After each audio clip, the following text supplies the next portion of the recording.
Alright, I just finished making this external hard drive holder dock, and now it's time to export and upload the file to Teleport.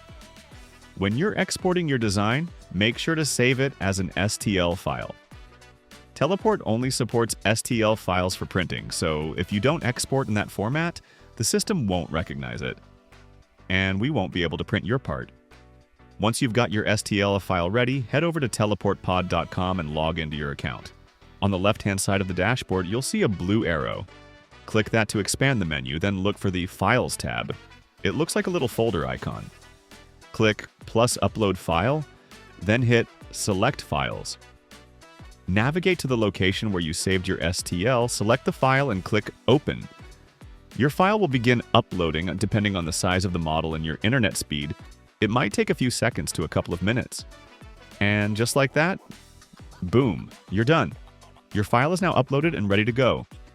You'll see it listed below in your file manager inside Teleport. Now you're one step closer to bringing your design to life.